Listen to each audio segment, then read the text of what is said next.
레위기를 우리가 떠난 지 꽤 됐죠. 그러다가 이제 다시 레위기로 돌아온 것이죠. 레위기 오늘 우리가 함께 읽은 19장 1절로 18절 말씀은 사실은 성경에서 어찌 보면 가장 중요한 핵심이다라고 여겨지는 말씀입니다. 레위기 강의를 시작할 때 제가 한번 말씀을 드린 것 같습니다만 유대인들이 자신의 자녀들이 이제 글을 깨우치고 글을 막 읽기 시작할 때 그때 성경을 읽히면서 첫 번째 읽히는 책이 레위기다 이런 말씀을 드렸습니다. 그러니까 사실은 창세기에서부터 태초에 하나님이 천지를 창조하셨다라는 말씀부터 아이들에게 읽힐 것 같은데 그렇지 않다는 것입니다. 특별히 레위기를 먼저 읽히는 이유는 이 레위기가 우리가 하나님을 믿는 백성이요 또 주의 사랑 안에 있는 백성이라는 것을 깨닫게 하는 그리고 어떻게 살아갈 것인가에 우리의 삶의 방향을 설정해주는 가장 중요한 의미를 담고 있기 때문에 레위기를 먼저 읽힌다라는 사실입니다. 레위기 전체의 주제를 한 단어로 표현하라 하면 바로 이 단어가 되겠습니다만 무슨 단어이죠? 네, 감사합니다. 거룩이라는 단어이죠. 사실은 거룩, 이 코데시라는 히브리어는 굉장히 쉽지 않은 단어입니다. 단어의 자체의 뜻만으로는 구별하다, 분리하다 이런 의미가 있습니다. 그래서 우리를 사실은 죄로부터 또 세속으로부터 우리를 구별하고 분리한다 이런 뜻이 있는 것입니다. 사실 굉장히 막연하고 추상적으로 우리에게 들리는 말씀일 수 있습니다. 근데 사실은 이 거룩이라는 것이 우리 그리스도인을 규정하고 또 하나님을 믿고 따르는 사람들의 삶을 나타내는 가장 중요한 핵심일 뿐만 아니라 어찌 보면 우리 신앙생활의 전부라고 할 수 있습니다. 그래서 이 거룩, 사실은 거룩이라는 단어를 우리가 자주 이야기하지는 않습니다만 우리 성경 처음부터 끝까지는 사실 그 거룩에 관한 주제로 모든 것이 진행되고 있다라는 사실입니다. 우리 레위기를 처음부터 보셨습니다만 레위기 1장부터 나오는 내용이 무엇이었습니까? 우리가 19장까지 왔습니다만 1장부터 나오는 내용이 먼저 번제였죠. 번제. 그리고 속죄제, 화목제, 속건제 뭐 여러 가지 제사들이 등장할 때마다 나오는 것은 짐승의 피였습니다. 결국 그 피로 우리를 씻기사 세상과 죄, 세속으로부터 우리를 구별하여 하나님의 소유를 삼으시고 하나님께서 직접 우리의 삶과 생애를 하나님께서 직접 인도하시고 또 우리를 하나님의 백성으로 세우시고 사용하시겠다라는 것이 성경의 기록 목적이고 또한 우리의 존재 이유이기도 한 것입니다. 그렇게 거룩이 중요한데요. 사실 오늘 19장 1절로 18절 사이에는 여러분이 이미 묵상하셔서 이해하셨을지 모르겠습니다만 그 안에 하나님께서 우리에게 주신 가장 중요한 10가지 계명, 우리가 말하는 10계명이 다 들어가 있습니다. 하나도 빠짐없이 1계명부터 10계명까지가 들어가 있습니다. 하나님의 말씀으로 우린 거룩해지거든요. 진리로 거룩해집니다. 하나님의 말씀으로 우리가 거룩해져서 그 하나님의 말씀을 순종하고 따르는 상태가 거룩이라고 할 수 있습니다. 출애굽기와 신명기에 나와 있는 10계명이 사실 레위기에도 나와 있고요. 사실 1절부터 18절까지 다소 깁니다만 그 안에 우리의 거룩을 이루는 모든 모습들이 등장하고 있습니다. 1절부터 18절까지 꽤 긴 내용이지만 우리가 함께 살펴보기를 원합니다. 특별히 이 말씀 한 절 한 절을 살필 때 이 말씀 한 절 한 절이 한 편의 설교, 아니 수십 편의 설교로도 다 한 절을 풀어낼 수는 없습니다. 그러나 전체적인 윤곽, 전체적인 모습을 통해서 우리의 삶이 거룩으로 구별되어졌을 때 어떻게 드러나고 나타내지는가에 대한 신학적인 견해, 또 바탕과 그리고 그것이 우리의 삶에 구체적으로 어떻게 실현되어지는 것까지 광범위하게 좀 살펴보기를 원합니다. 사실은 이 1절부터 18절까지 내용이 성경 전체를 요약했다 해도 과언이 아닐 것입니다. 그래서 여러분이 그저 밋밋하게 평면적으로 말씀을 들으면 그저 그런 말씀일 수 있겠으나 중요한 것은 이 말씀은 우리에게 있어 가장 중요한 말씀이요 성경의 핵심이라는 것을 여러분이 잊지 않으시고 이 말씀을 끝까지 쫓아오셨으면 좋겠습니다. 1절부터 보시면 여호와께서 모세에게 말씀하셨어요. 이 말씀은 레위기 말씀은 시내산에 있을 때 이스라엘에게 출애굽한 그들에게 주신 하나님의 육성입니다. 하나님의 음성입니다. 하나님께서 직접 하신 말씀이라는 사실입니다. 하나님께서 모세에게 말씀하여 이르시되 너는 이스라엘 자손의 온 회중에게 말하여 이르라 너희는 거룩하라 이는 나 여호와 너희 하나님이 거룩함이니라. 사실은 이 말씀은 우리가 앞에서 본 11장에도 있었고요. 또 20장에도 있습니다. 이 유사한 말씀들은 성경에 굉장히 많습니다. 너희는 거룩하라 나 여호와가 거룩함이니라 이렇게 말씀하세요. 나 여호와가 거룩함이니라 이렇게 길게 번역되었습니다만 히브리어 원전에는 사실 두 단어만 나와 있어요. 동사가 없습니다. 하나님 여호와 너희 하나님 거룩 이렇게 나와 있습니다. 여호와 너희 하나님 거룩.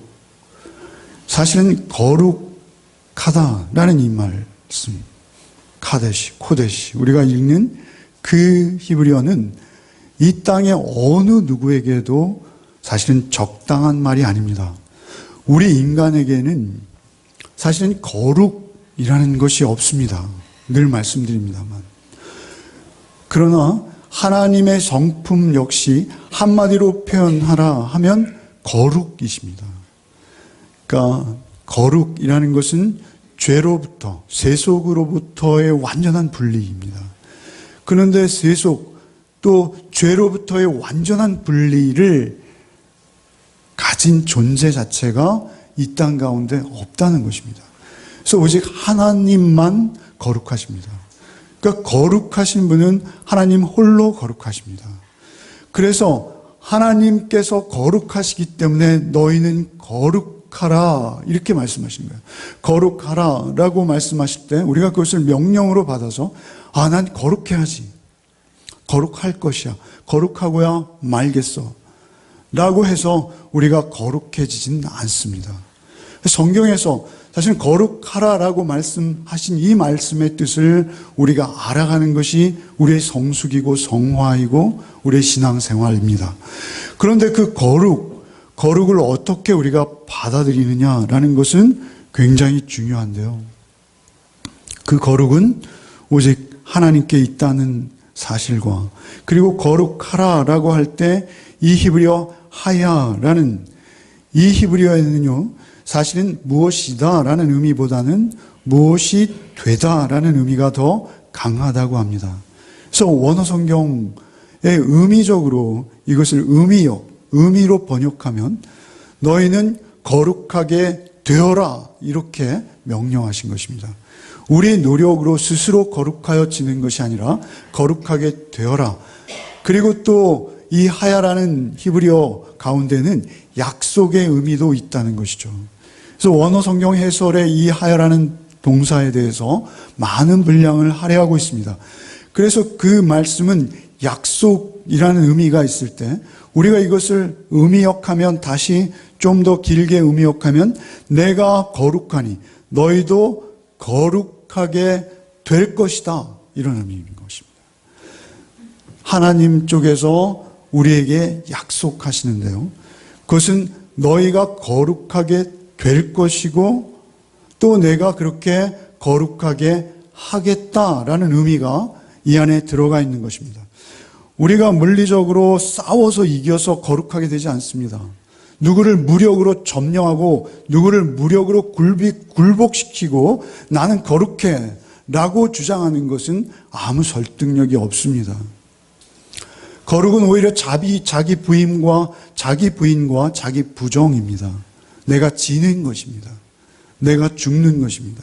근데 중요한 것은 그 거룩은 어디서부터 출발합니까? 그것은 물리적으로 이루어지는 것이 아니라는 것입니다. 그런가 하면 우리가 세상과 나는 상관없어 하면서 세상과 초연하게 아주 세상과 상관없는 식으로 세상에서 분리되어 뚝 떨어져 나온 것처럼 여겨서도 되는 것이 아니라는 것입니다. 우리가 오해하기 쉬운 부정적인 의미부터 먼저 언급을 드리는 것입니다. 물리적으로 이룰 수도 없고 우리의 초연한 삶으로 이룰 수도 없는 것이 거룩이고요. 오직 거룩은 하나님께서 바라시는 거룩은 하나님의 말씀에 순종하고 그 말씀에 겸손히 따를 때 우리에게 거룩이 이루어진다. 그때 비로소 우리에게 거룩이 드러나게 된다라는 것입니다. 예수께서 오셔서 이런 말씀하셨어요. 그러므로 하늘에 계신 너희 아버지의 온전하심 같이 너희도 온전하라. 이 온전이라는 의미와 거룩이라는 의미가 상통하는데요. 온전한 인간은 없습니다. 한 명도 없습니다. 모든 사람이 죄를 범하였음에 모든 사람이 하나님의 영광에 이를 수 없다라는 것이 성경의 진리로 볼 때 우리에게 있어서 온전은 없는데 우리에게 온전하라 이렇게 명령하세요. 온전할 수 없는데요. 그것은 무엇입니까? 그것은 온전케 하시겠다라는 약속이 포함되어 있고요. 역시 그 가운데는 내가 너를 온전하게 하겠다라는 의미가 포함되어 있습니다. 베드로 사도께서는 이렇게 말씀하십니다. 오직 너희를 부르신 거룩한 자처럼 너희도 모든 행실에 거룩한 자가 되라 이렇게 말씀하세요. 우리를 향해서 사도께서도 거룩한 자가 되라라고 말씀하세요. 그렇다면 지금 우리가 생각하고 있는 것과 조금 다르다는 것이죠. 그래서 이것이 수동태적인 의미가 있으며 약속의 의미가 있다는 것을 다른 말씀 두 곳을 찾아서 보완하겠습니다. 여러분 출애굽기 19장 4절로 6절을 한번 같이 읽어보겠습니다. 한번 읽겠습니다. 내가 애굽 사람에게 어떻게 행하였음과 내가 어떻게 독수리 날개로 너희를 업어 내게로 인도하였음을 너희가 보았느니라. 세계가 다 내게 속하였나니 너희가 내 말을 잘 듣고 내 언약을 지키면 너희는 모든 민족 중에서 내 소유가 되겠고 너희가 내게 대하여 제사장 나라가 되며 거룩한 백성이 되리라. 너는 이 말을 이스라엘 자손에게 전할지어다. 내 소유가 되겠고 너희가 내게 대하여 제사장 나라가 되며 거룩한 백성이 되리라. 되고 되며 되리라. 다 수동태인 것이죠.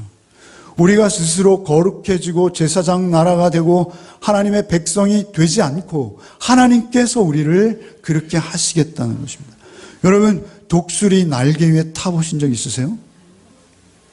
없으세요? 네. 독수리 날개 위에 우리를 태우셨다라고 말씀하세요. 그러니까 우리가 거룩이라는 것은 사실은 독수리 날개 위에 탄 것과 같습니다.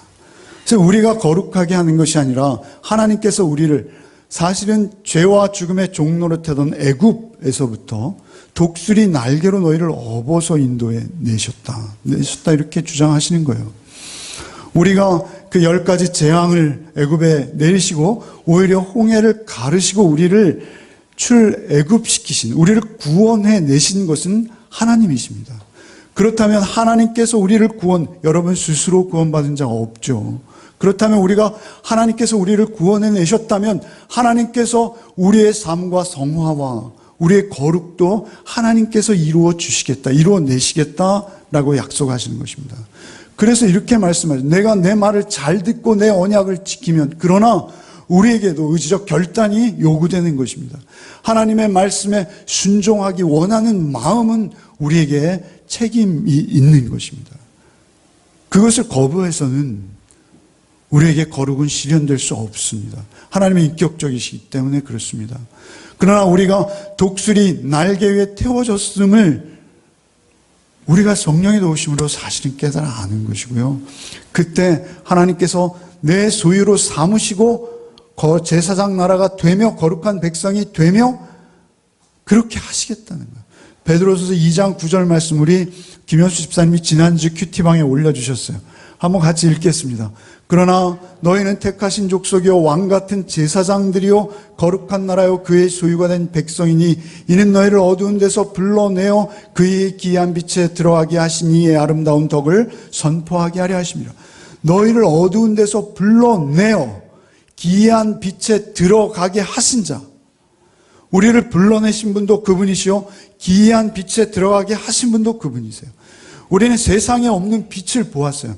그것은 주님의 말씀 진리의 빛이에요.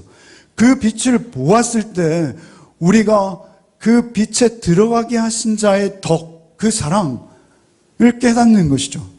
그때 택하신 족속이요 왕같은 제사장들로 거룩한 나라요 그의 소유된 백성이니, 거룩한 나라요 그의 소유된 백성이니, 소유 삼으신 거예요.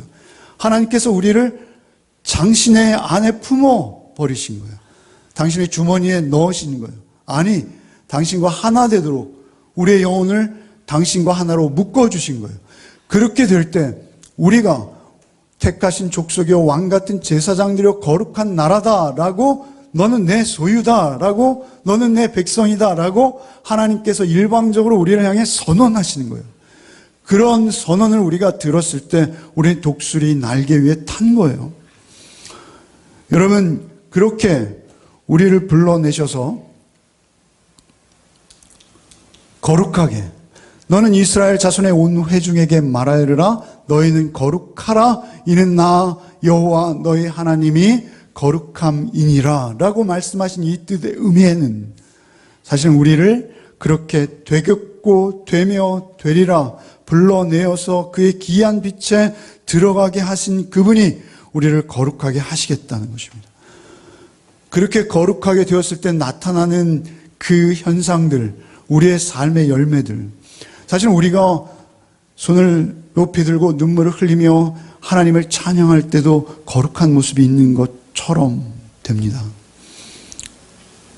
그러나 거룩은 거기서 끝나면 안 되는 것입니다. 거룩이 사실은 이런 것이다라고 이제 부연 설명하세요.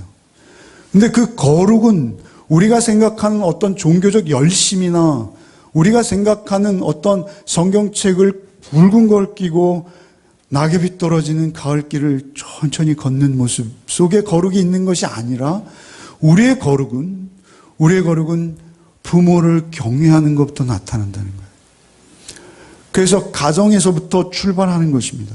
하나님께서 우리를 당신의 백성 삼아 우리를 소유 삼으셨을 때 우리에게 나타나는 거룩의 첫 번째 모습은 뭐예요? 부모를 경외하는 것. 3절을 읽어보십시오. 너희 각 사람은 부모를 경외하고, 이렇게 시작하는 거예요. 경외한다라는 이 말씀은 사실은 목적어가 하나님이 돼야 되는 히브리어입니다. 경외한다는 건 두려워한다는 것입니다. 우리 십계명에 내 부모를 공경하라 이렇게 하셨지 경외하라 하시지 않으셨어요. 그런데 오늘 경외하라 말씀하세요. 사실은 여기에는 누가 들어가야 될 자리입니까? 하나님이 들어가셔야 할 자리입니다. 그런데 그 부모를 두려워하라라고 말씀하시는 것이죠. 우리가 부모를 공경하는 것, 경제적으로 지원해드리고 또 연로하신 부모님을 끔찍히 섬기는 것, 그것이 다가 아니라 중요한 것은 그 어머님의 말씀, 부모님의 말씀 한마디 한마디를 하나님께서 우리에게 주시는 말씀과 동일하게 삼아 두렵고 떨림으로 받는 그 마음의 상태가 거룩이라는 것입니다. 우리에게 있어서 하나님께서 우리에게 생명의 주인 되시잖아요. 그 하나님과 동일하게 우리의 부모님은 나를 생명으로 잉태하시고 이 땅에 내보내신 하나님의 통로이십니다. 그렇기 때문에 부모님이라는 존재 자체가 우리에게는 하나님이신 것이죠. 군대 가면 고참들이 농담으로 고참은 하나님과 동격이다 뭐 이런 이야기 하잖아요. 사실은 하나님과 동일한 그런 위치가 부모인 것입니다. 부모를 경외하지 못하는 자가 하나님, 눈에 보이지 않는 하나님을 경외할 수 없다는 것입니다. 그래서 그 거룩은 결국 가정에서부터 나타날 수밖에 없다는 것입니다. 그렇게 너희 각 사람 부모를 경외하고 나의 안식일을 지키라. 나는 너희 하나님이야. 안식일은 우리에게 주일입니다. 이제 예수께서 부활하신 첫날, 그날이 우리의 모든 삶의 중심이 되라라는 것입니다. 그래서 그 날로부터 예수께서 다시 부활하신 그 주일부터 너희의 삶은 시작된다. 이렇게 말씀하시는 것입니다. 그 주일, 그 날을 일주일에 하루를 거룩하게 지켜야 하는 것이죠. 나는 너희의 하나님 여호와니라. 너희는 헛된 것들에게 향하지 말고 너희를 위하여 신상을 부어 만들지 말라. 나는 너희의 하나님 여호와니라. 너희의 헛된 것들을 향하지, 헛된 것 우상입니다. 세상에 우리를 유혹하는 것들, 우리를 미혹하는 것들, 그것들이 헛된 것인데요. 향하지 말라라는 것은 파님이라는 히브리어가 들어가 있어요. 그것은 얼굴을 세상을 향하여 돌리지 말라는 것입니다. 우리의 얼굴은 제한적이기에 하나님을 바라보든지 세상을 바라볼 수밖에 없습니다. 양쪽을 다 바라보지 못합니다. 그래서 하나님의 얼굴을 배울 것인지 우리가 세상을 바라볼 것인지, 우리가 세상만 바라본다면, 세상을 바라보고 있다면 거룩해질 수 없습니다. 하나님을 바라보고 계시다면 하나님께서 여러분을 거룩하게 하십니다. 중요한 것은 그렇게 향하지 말며 너희를 위하여 신상들을 부어 만들지 말라. 나는 너희 하나님 여호와니라. 이 세 가지를 먼저 말씀해요. 부모 공경, 안식일, 주일을 지키는 문제, 그리고 우상 숭배하지 말라는 이 세 가지는 굉장히 중요한 십계명 전체를 내포하고 있는 의미입니다. 그렇게 말씀하시고 이제 5절부터 18절까지는 그 구체적인 사항들을 조목조목 이야기하십니다. 5절부터 이 10절까지, 오늘 너무 길어서 제가 두 면으로 나누었습니다만 5절부터 10절까지는 다 음식에 관련된 이야기입니다. 음식, 우리가 먹는 음식. 거룩은요, 음식을 나누어 먹는 것부터 시작합니다. 거룩은 우리의 음식을 나누어 먹는 거예요. 5절부터 보십시오. 갑자기 뜬금없이 화목제물이 왜 등장하겠습니까? 너희는 화목제물을 여호와께 드릴 때 기쁘게 받으시도록 드리고 그 제물은 드리는 날과 이튿날에 먹고 셋째 날까지 남았거든 불사르라. 셋째 날에 조금이라도 먹으면 가증한 것이 되어 기쁘게 받으심이 되지 못하고. 화목제 하면 누가 생각나죠? 예수님이시죠. 예수께서 오셔서 우리에게 떡이 되어주셨어요. 근데 중요한 것은 우리에게 있어서 화목제가 우리의 삶이에요. 레위기에서 우리가 처음에 시작했던 5대 제사 가운데 우리가 그 제물을 직접 먹는 제사는 화목제밖에 없습니다. 그 화목제를 드린 제물을요, 이틀 동안만 먹으라는 거예요. 3일째 먹을 수 없다는 거예요. 그것은 우리의 위생적으로 고기가 부패할 수 있기에, 그 팔레스타인의 기후 조건이 그래서 먹지 말라는 것이 아닙니다. 그것은 무엇입니까? 먹을 것은 공평하게 나누라는 것입니다. 먹을 것은 아끼거나 숨겨놓지 말라는 것입니다. 아이들 말로 꼬불리지 말라는 것입니다. 여러분, 꼬불리지 말라고 하세요. 괴롭습니다. 그러나 그래야 하는 거예요. 여기에 대해서 얼마나 강력히 말씀하십니까? 셋째 날에 조금이라도 먹으면 가증한 것이 되어 기쁘게 받으시면 되지 못하고 그것을 먹는 자는 여호와의 성문을 더럽힘으로 말미암아 죄를 담당하니 그가 백성 중에서 끊어지리라. 엄중한 말씀이세요. 이것은 그냥 웃고 넘어갈 수 있는 말이 아니라 우리에게 엄중하게 명령하시는 것입니다. 그래서 우리가 그 썩을 양식을 우리가 쟁여놓으면서부터 우리의 모든 문제는 생각되어지는 것이죠. 모든 문제는 그렇게 발생하는 것입니다. 어제 어떤 그 보도를 보니까요, 요즘 우리나라의 제일 큰 재벌 기업의 상속이 이루어지고 있다는데요. 상속세를 피하기 위한 꼼수가 히트해요. 근데 그것을 읽어보면서 느낀 것 중에 하나는 참 자기가 다 쓰지도 못할 재물들 모으느라 열심이구나. 사회적인 지탄과 손가락질을 받아가면서 그것이 자신을 오히려 망가뜨리는데 그것을 모으기 위해서 우리가 얼마나 애쓰는지 모릅니다. 그래서 그것을 먹는 자는 여호와의 성문을 더럽힘으로 말미암아 죄를 담당하리니 그가 그 백성 중에 끊어지리라. 하나님의 말씀입니다. 경고입니다. 누구나 예외 없는 화목제는 우리 모두의 제사입니다.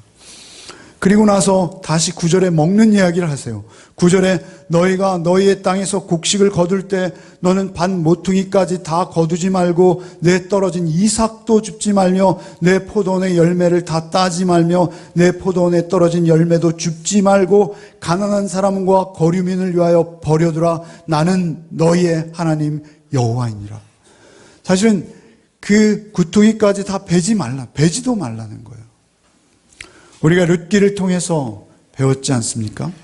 사실 우리가 누구에겐가 자선을 베풀고 누구에겐가 무언가를 나눌 때 우리는 그것을 박스로 예쁘게 포장해서 그것을 앞에 놓고 그 뒤에 수여자와 기증자와 또 그것을 받는 자가 같이 사진을 찍어야지만 우리가 주는 게 되죠. 그런데 여기서 뭐라 하십니까? 그냥 두라는 것입니다. 그냥 두라는 것은 무엇입니까? 그것을 받는 자들이 자연스럽게 받을 수 있도록, 그리고 그들에게 상처가 되지 않도록, 그리고 그들도 최소한 허리를 굽혀서 이삭을 줍는 그 일을 감사로 행할 수 있도록 그렇게 여유를 두라는 것입니다.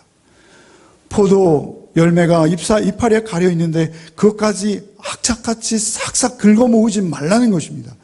오히려 알면서도 그것을 남겨두어서 그들이 취식할 수 있도록 하라는 것입니다. 왜 그렇습니까? 거류민이 먹는다는 것입니다. 너희가 먹지 못한 그것 거류민이 먹을 수 있다는 것입니다. 그들의 음식, 그들의 식량, 그것은 그들의 존재의 문제입니다. 오늘날 우리 사회에 있어서는 어떤 모습인지요? 우리의 어떤 모습인지요? 요즘 그 뉴스를 보면서 요즘 일간 며칠 동안 있었던 뉴스들이죠. 우리 외식업계 우리나라 대한민국 1위인 업체가 있습니다. 그분이 세상 사람들이 다 아는 크리스찬이에요. 그분이 그 외식업체에서 아르바이트생들에 대해서 대우했던 것들이 기사로 나왔더라고요. 그런데 저는 사실 그 기사보다 그 댓글에 관심이 많았어요. 댓글을 보니까 1, 2, 3위가 다 개독이라는 단어가 들어가 있었습니다. 우리에게 있어서 다 그 유혹이 있는 거예요. 우리가 하나님의 열심을 낸다고 냈는데 우리가 거룩하고 경건할 떨고 있지만 사실은 내가 그 모습인 거예요. 우리에게 있어서 가장 중요한 자기 비움과 자기 부인이 어렵습니다. 여러분보다 제가 더 어려운 것인지 모르겠습니다. 그러나 거룩은 그렇게 하나님의 거룩, 예수 그리스도의 거룩만을 통해서 우리에게 드러날 수 있다라는 것을 말씀하시는 거예요. 그것이 다 먹는 거에 관련되어 있습니다. 11절부터 보시면 이제는 사회적인 문제입니다. 사회적인 문제들이죠. 너희는 도둑질하지 말며 속이지 말며 서로 거짓말하지 말며 너희는 내 이름으로 거짓 맹세함으로 내 하나님의 이름을 욕되게 하지 말라. 나는 여호와이니라. 너희는 도둑질하지 말며 속이지 말며. 여러분, 우리가 사회적으로 지출하는 많은 비용들이 어디에 들어가 있는지 아십니까? 경찰, 교도소, 그리고 우리 사법부, 이 모든 것들을 유지하는데 우리 사회적 비용이 천문학적인 액수가 들어가고 있는 것이죠.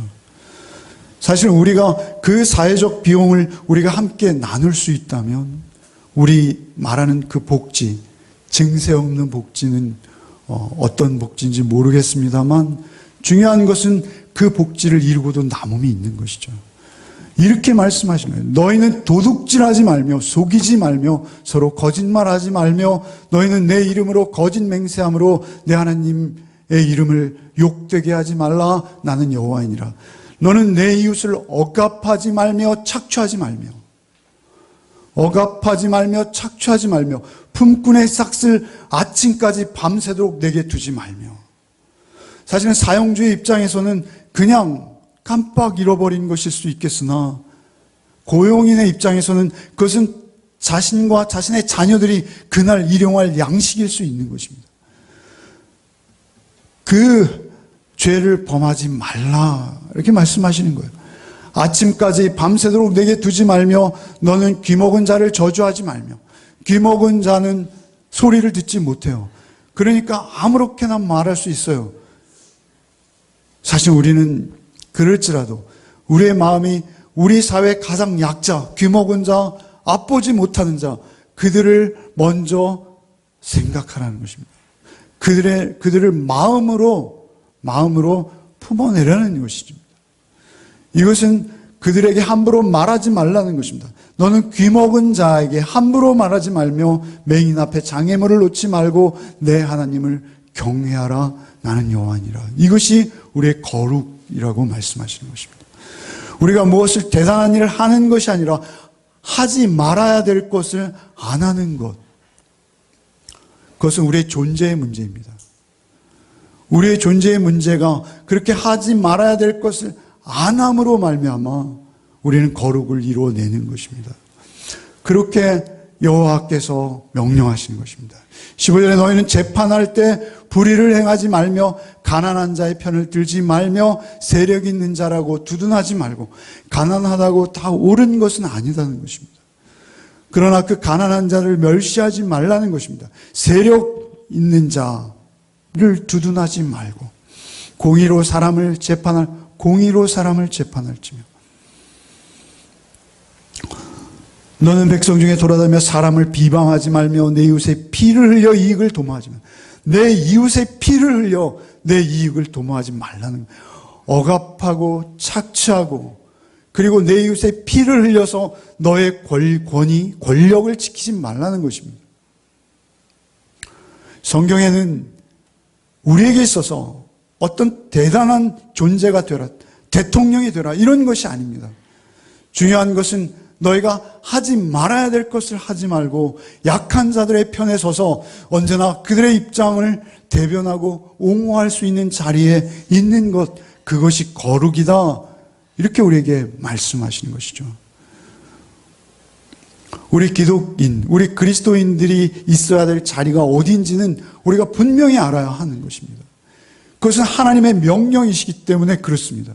언제나 우는 자, 슬픔을 당한 자, 약한 자, 고아와 과부, 그 세계에서 가장 소외되어 있는 가장 심각한 장애를 안고 있는 맹인과 듣지 못하는 자, 말 못하는 자들 주변에 있어야 된다라는 것을 우리에게 명령하시고, 그것이 거룩이고 나를 닮은 것이다 라고 말씀하십니다. 그래서 우리가 하나님을 믿을 때 우리가 그 불편한 자리에 있으면 우리는 불편해지는 거예요. 우리가 그 불편한 자리에 있을 때 괴로운 것이 거룩입니다. 그리고 하나님께서 기뻐하는 자리로 나오는 것이 하나님을 닮는 것이고, 그 존재로 그 자리에 서 있는 것 자체가 하나님의 일인 것이에요. 그것이 하나님을 믿는 자인 거예요.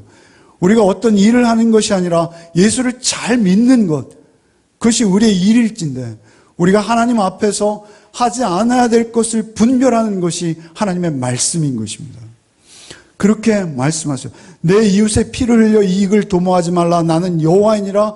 너는 내 형제를 마음으로 미워하지 말며 내 이웃을 반드시 견책하라. 내 이웃을 견책하라. 어떻게 말씀하십니까? 내 백성 중에 돌아다니며 사람을 비방하지 말며 내 이웃의 잘못이 있으면 얼굴을 마주 대하고 그를 견책하라. 그 견책하라. 그러면 내가 그에 대하여 죄를 담당하지 아니하리라. 견책하지 않으면 죄라는 것입니다. 무서운 말씀입니다. 뒤에서 험담하면 죄이고요, 마주해서 지적해주면 마땅히 해야 될 일을 한 것이고요, 그리고 그렇게 하지 않으면 죄다, 이렇게 말씀하시는 거예요. 형제를 마음으로 미워하지 말며 내 이웃을 반드시 견책하라. 그러면 내가 그에 대하여 죄를 담당하지 아니하리라. 견책하지 않은 걸 죄라 하시겠다는 거예요. 오늘 우리 언론의 모습을 보십시오. 우리 개인의 모습을 보십시오. 남의 이야기를 뒤에서 하는 건 왜 이렇게 재밌는지요? 내 이야기 아닌 다른 사람의 이야기를 하는 것은 왜 이렇게 고순지요? 그런데 그들을 정말 마음으로 사랑해서 그들 앞에서 이러면 안 됩니다 라고 말할 수 있는 자 누구입니까? 그가 거룩하다라고 하나님은 말씀하시는 것이고 그에게 죄를 묻지 않겠다 말씀하시는 것이고 그게 진정한 내 이웃을 사랑하는 사랑이다 이렇게 말씀하신 거예요. 그의 18절 말씀이에요. 원수를 갚지 말며 동포를 원망하지 말며 내 이웃 사랑하기를 내 자신과 같이 사랑하라. 나는 여호와니라. 10계명을 우리가 이렇게 나누죠. 대신계명, 대인계명. 대신계명은 하나님을 향한 우리가 지켜야 될 사항들. 1계명부터 4계명. 그리고 5계명부터 마지막 10번째 계명까지가 대인계명, 우리의 수평적 관계에서 우리 이웃들을 향해서 우리가 반드시 지켜야 될 것들. 도둑질하지 말라, 거짓 증거하지 말라, 간음하지 말라. 하지 말라는 거예요. 하지 말라는 거예요. 그것을 안 할 힘이 우리에게 없다는 거예요. 그 거룩을 지켜내는 것은 대신계명, 대인계명은 십자가로 증거되어진 것입니다. 하나님께서 예수 그리스도를 통해서 우리에게 찾아오신 수직적 사랑, 그 사랑을 받은 자, 이해한 자가 이웃을 향해서 수평적 사랑도 가능해진다라는 것입니다. 우리의 사랑은 오직 우리로부터 말미암는 것이 아니라 하나님의 사랑을 알고 깨닫고 경험한 자만 그 이웃을 진심으로, 진실로, 마음으로 사랑하고 섬길 수 있다는 것입니다. 우리의 모든 사랑은 썩어 있고 오히려 조건부일 뿐이고 오직 하나님의 그 조건 없으신 사랑만이 우리를 거룩하게 구별하여서 이 세상에는 없는 사랑으로 우리가 우리의 이웃을 섬길 수 있도록 하나님께서 하시겠다는 것입니다. 그 거룩을 우리에게 이루어 주시는 이 1절부터 18절 말씀 안에 우리의 삶 전부가 들어 있습니다. 사실은 이 말씀 안에 우리 세상의 모든 사회적, 개인적 관계 그리고 우리의 삶의 정황과 모습을 다 해석할 수 있는 말씀이 충분히 들어 있습니다. 어떻게 인생을 다 말할 수 있겠습니까만 여러분이 이 레위기 19장 지난주에 묵상하신 19장 1절로 18절 말씀만 묵상하시고 제대로 붙드신다면 여러분을 통해서 하나님의 영광을 드러내시겠다 말씀하시는 것입니다. 여러분 제가 어떤 목사님의 예화를 인용합니다. 목사님께서 이런 예화를 드렸어요. 중동쯤 되었을 법한 어떤 관광지에서 한 목사님께서 경험한 경험담을 말씀드리겠습니다. 전도를 국법으로 하는 나라에서 식당을 운영하는 한 한국 교포분이 하루 종일 복음 성가를 틀어놓고 영업을 하고 있는 식당이 있었다고 합니다. 식당 내부에는 말할 것도 없고 아예 스피커를 밖으로 연결해서 외부 사람도 복음 성가를 듣게 해놓았다는 것이죠. 그 나라의 엄한 국법에 비추어서 그렇게 하는 것은 굉장한 믿음이 아니고서는 언감생심, 생각하기조차 어려워 보이는 일이었다는 것입니다. 또한 식당 내부에는 온통 성경 구절로 가득 차 있고요. 그 집사님에게 공개적으로 복음 성가를 틀어도 괜찮냐라고 묻자 그가 여기에 온 목적이 선교를 위함인데 당연히 해야 될 일 아니겠느냐 이렇게 대답을 하시면서 한국에 다니던 교회 목사님을 모시고 개업 예배를 여기까지 초청해서 드렸다. 목사님이 한국에서 손수 가져왔다는 거울을 자랑스럽게 가르치시면서 그 거울에는 아무개 집사 선교사 파송 예배라고 쓰여 있었다는 것입니다. 말하자면 그 집사님은 단순한 식당 주인이 아니라 주님을 위해서 그곳에 파송된 자비랑 선교사인 셈인 것이죠. 목사님 일행 5명이 식탁에 앉아서 이제 물이 나왔는데 공교롭게도 그 물속에 더러운 찌꺼기가 있었다는 것입니다. 주인 집사님 4번이나 컵을 바꿔주셨지만 찌꺼기는 계속 들어있었고 그래서 어쩔 수 없이 죄송해서 더 이상 말씀을 못 드리고 손으로 찌꺼기를 네 분이 다 건져내시고 물을 마셨다는 것이죠. 그리고 나서 곧 두 사람의 손님이 더 들어오셨는데 마침 그때는 점심시간이 끝날 무렵이어서 마지막 두 손님까지 맞기에는 남은 밥이 부족했지만 주인은 개의치 않고 그 손님을 받았다는 것입니다. 남아있는 밥 6그릇 중 2그릇은 마지막 손님에게 드리고 목사님 일행 5명에는 4그릇만 주었다는 것이죠. 목사님 일행의 몫의 밥이 그 늦게 온 손님들에게 빼돌려진 것이고 그 식탁에는 주문받은 찌개 외에는 밑반찬을 주지 않았다고 합니다. 밑반찬도 동이 나서, 그리고 이 밥 한 그릇을 빼앗아 온 쪽에는 밑반찬을 풍성히 주었다는 것이죠. 화가 난 그쪽 손님들이 주인을 향해서 욕을 내뱉고 그 상황이 되고, 그리고 그 상황이 정리된 다음에 식사 후에 커피를 주었는데 커피잔에서 얼마나 그 역한 기름 냄새가 나는지 너무나 싸구려를 써서 그 커피를 입에 댈 수조차 없었다는 것이죠.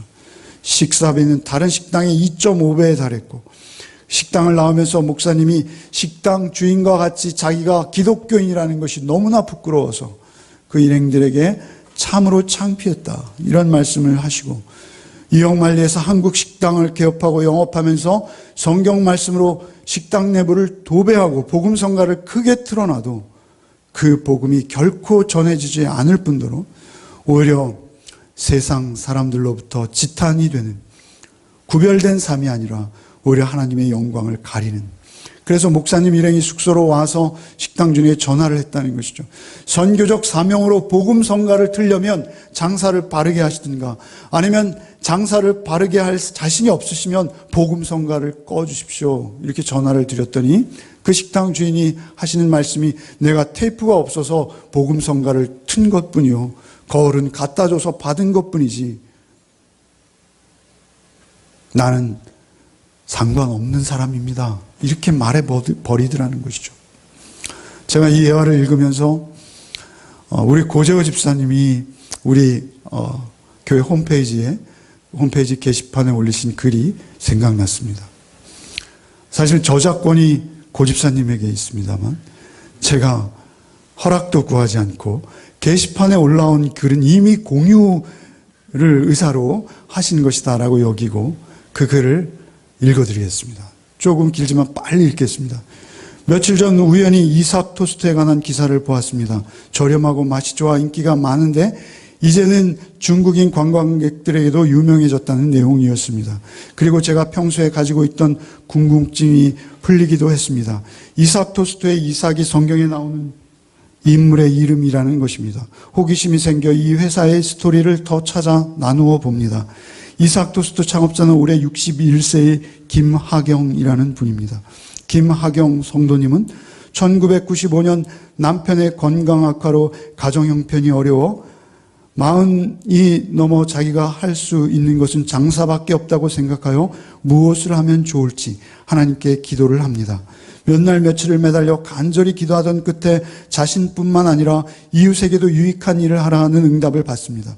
어디서 무엇을 하라 하고 콕 집어주실 것을 기대했는데 그게 아니었기 때문에 조금 실망스러웠었다 하네요. 그러나 포기하지 않고 다시 하나님께 무엇이 나와 이웃에게 유익한 일인지 묻기 시작합니다. 저는 이 부분에서 사무엘하 2장 1절에서 하나님께 묻고 또 묻는 다윗의 모습이 생각났습니다. 올라갈까요? 가라. 어디로 갈까요? 헤브론으로 갈지니라. 이때 우리가 사무엘을 묵상하고 있었어요. 우리는 항상 묵상이 있기 때문에 그 내용이 말씀으로 바로 대입되고 있는 것을 배웠어요. 얼마나 좋습니까? 하나님께서 그녀가 교회 주일학교 봉사로 가끔씩 만들었던 토스트를 좋아하던 아이들이 생각나게 하셨고 전부터 예비해 오셨다는 확신이 들자 이것을 응답으로 받아 순종합니다. 당장 돈이 없어서 예전에 돈을 빌려주었던 집을 찾아갔지만 돈을 다 돌려받지 못하고 일부만 겨우 받아서 충북 청주의 한 대학교 앞에 간판도 없이, 돈이 없었던 거죠, 토스트를 팔았다고 합니다. 이웃에게도 유익한 일을 하라 하셨기에 돈이 많이 남지 않아도 좋은 야채와 고기만 사용했고 주변 식당에게 피해가 될까 봐 오후 2시가 되어야 가게를 열었습니다. 아침 점심 다 지나고 누가 빵을 사 먹을까 의아했지만 싸고 맛있다는 소문이 나자 점심도 안 먹고 2시까지 기다리는 학생들이 생기기 시작했습니다. 그러자 오히려 주변 식당에서 학생들 굶지 않게 토스트 가게를 빨리 열어달라고 하는 일까지 생기지요. 김학영 대표는 당시에 하나님이 감당할 수 없을 만큼 축복하셨다고 고백하는데 실제 한창 잘 될 무렵 혼자서 하루에 1,500개의 토스트를 팔아 하루 200만 원씩 벌었다고 합니다.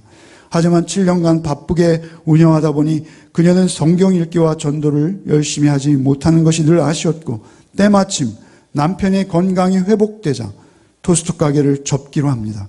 저 같으면 어떻게 해서든 잘 나가는 사업을 키우려고 했을 텐데 전도를 하고 싶어 미련 없이 일을 던졌다고 하니 김학영 대표의 중심이 어디를 향하고 있는지 알 것 같습니다. 토스트를 접고 전도하던 어느 날 좌판 장사를 하던 딱한 처지의 젊은 부부를 알게 됩니다. 장사 비용을 줄 테니 내가 했던 토스트 가게를 해보겠느냐 제안했고 결국 사비를 털어 그 부부를 돕습니다. 가게 이름을 정해달라는 부부의 요청에 성경에 나오는 인물 이삭의 이름을 따 이삭 토스트라는 이름을 선물했는데 이것이 이삭 토스트 1호점입니다. 이후로 감당할 수 없을 만큼 많은 사람들이 가게를 내고 싶다고 찾아왔고 14년 지난 지금은 전국에 700개의 매장을 가진 회사로 성장하였습니다. 그 와중에 이삭 토스트 가게를 하면서 예수를 영접하는 가정도 늘어가고 있습니다. 이삭 토스트는 한 푼의 가맹비도 받지 않는다고 합니다. 커피숍, 편의점 하나를 열려고 해도 3천만 원 이상의 가맹비를 냅니다. 지금까지 열고 닫은 이삭 토스트로부터 1,000만 원씩만 받아도 90억에 가까운 돈이 되는 돈인데 그것을 포기한 것입니다. 지금도 누군가 토스트 장사를 하고 있다면 그 근방에는 이삭 토스트 가게를 내지 않았으며 더 저렴한 공급업체를 마다하고 장애인이 운영하는 업체와 거래를 하는 등 여전히 이웃에게 유익이 되기 위해 노력하고 있는 김학영 대표는 교회를 섬기는 일에 헌금과 시간을 아끼지 않고 이제는 이삭코라는 작은 배까지 사서 성도들과 연안 섬마을에 전도를 한다고 합니다. 김 대표는 자신의 성공에 대해 항상 기도와 말씀을 쉬지 않고 하나님의 뜻을 분별하려고 노력했을 뿐이라고 겸손히 고백합니다. 이러한 글을 고집사님이 올려주셨어요.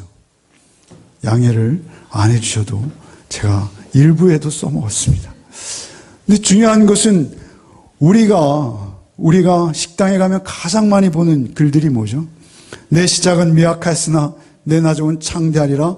주의 은혜로 종의 집이 영원히 복을 받게 하소서. 내가 반드시 너를 복주고 복주며 너를 번성케 하고 번성케 하리라. 사랑하는 자여 내 영혼이 잘된 같이 내 범사가 잘되고 강건하기를 내가 간구하노라. 다분히 기복적인 내용들의 액자들이 걸려있는 식당들이 우리 주변에 너무 많습니다. 한심해 보여도 사실 우리의 자화상입니다. 하나님께서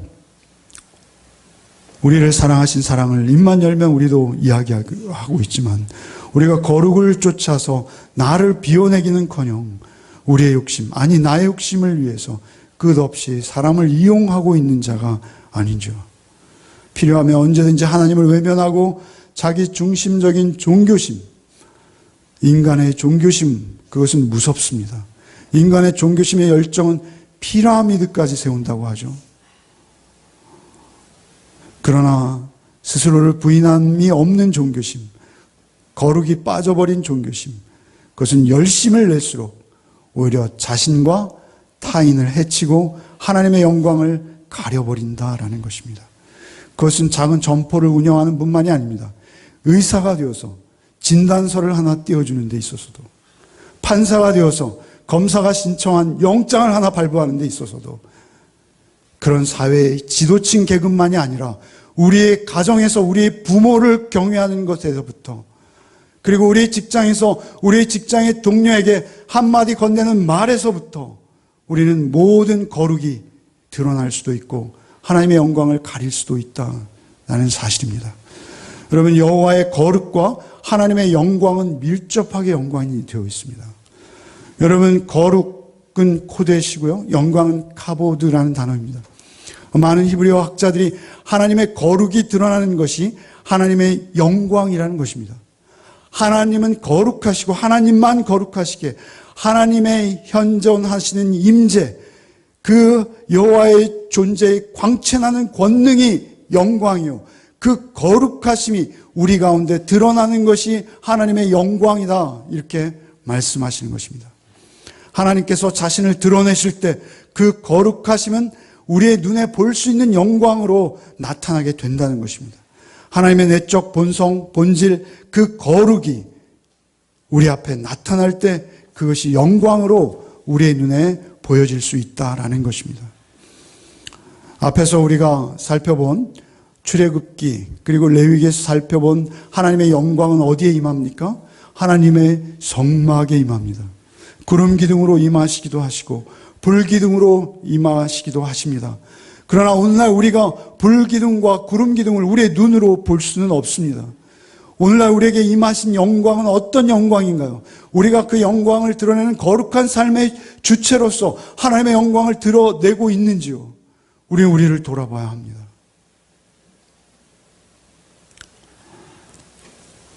바울 사도께서 고린도 교회, 그 분쟁이 많고 말이 많고 그랬던 고린도 교회를 향해서 이렇게 말씀, 너희가 하나님의 성전인 것과 너희 안에 하나님의 성령이 거하시는 것을 알지 못하느냐, 이렇게 말씀하십니다.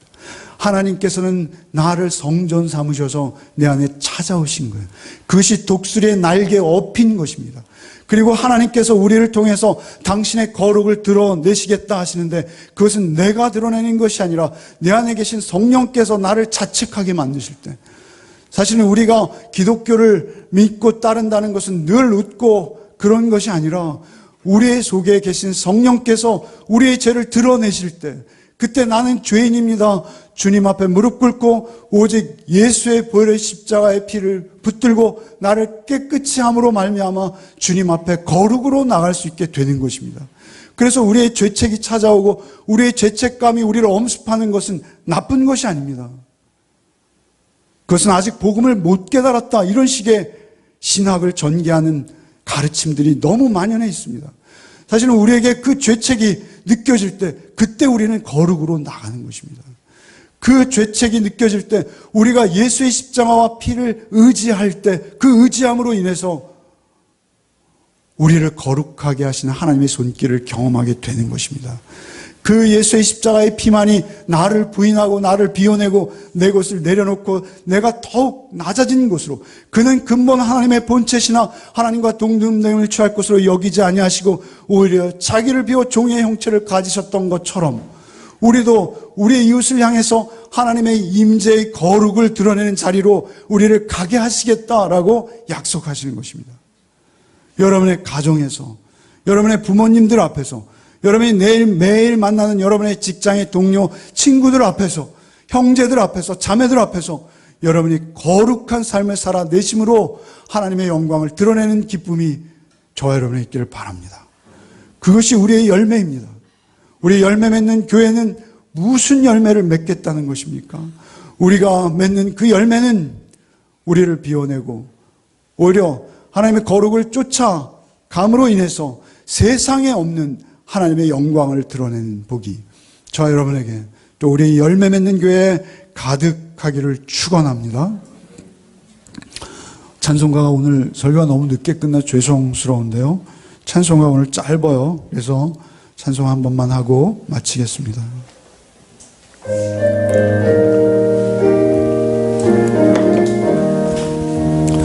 주님의 뜻을 이루소서.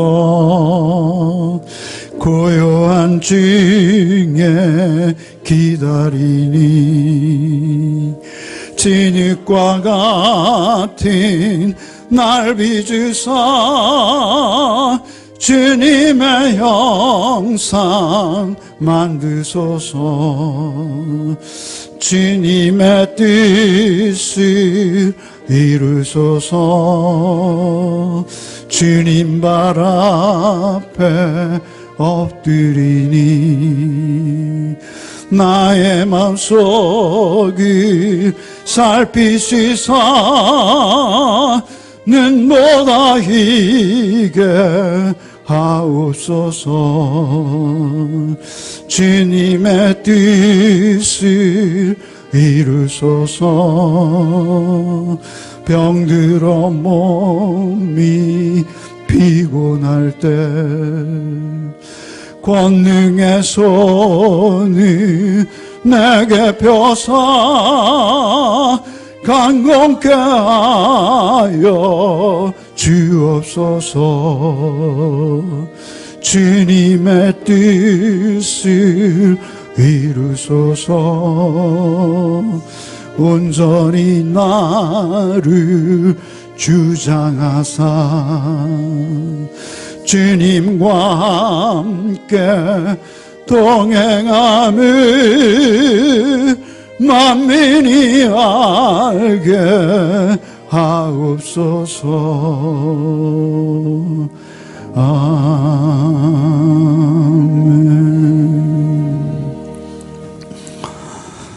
주님, 참으로 가장 추하고 가장 더러운 곳에 있던 우리를 부르셔서 하나님의 자녀 삼으시고 십자가 대속의 피로 우리를 새롭게 하셨습니다. 그러나 우리는 주님 앞에 거룩한 삶을 살아내기는커녕 아버지 없다 하며 아버지를 외면하며 오히려 그 아버지의 이름마저 우리의 유익을 위해서 팔아먹는 자리에 있던 자들이 아닌지요. 하나님, 우리를 불쌍히 여겨 주옵소서. 우리를 긍휼히 여겨 주옵소서. 주 성령께서 오셔서 온전히 내 안에 거하시고 성령께서 우리에게 말씀하실 때 우리도 주의 형상 본받는 자답게 주님의 길을 쫓아갈 수 있도록 주 우리에게 용기와 힘을 주시옵소서. 주께서 우리를 그렇게 붙드시지 아니하시면 우리는 하루도 거룩의 삶을 살아낼 수 없음을 고백하오니 주여, 우리의 한 주간의 삶 속에서도 오직 주님 우리를 찾아오셔서 그 강하시고 의로우신 손으로 우리를 붙드시사 거룩의 삶으로 나갈 수 있도록 성령님 늘 우리를 권고하시고 또 권고하실 때 우리가 순종할 수 있는 결단도 우리에게 주시옵소서. 예수 그리스도의 이름으로 기도하옵나이다. 아멘. 이제는 우리 주 예수 그리스도의 은혜와 하나님 아버지의 극진하신 사랑과 성령의 교통감화 충만케 하시는 은총이 내가 거룩하니 너희도 거룩하라 하신 아버지의 명령을 이제 묵상하며 그 명령을 쫓아 세상과 구별된 삶을 살기로 작정하고 주의 전환을 떠나는 우리 가족들 위해 이제로부터 영원토록 함께 계시기를 축원하옵나이다. 아멘.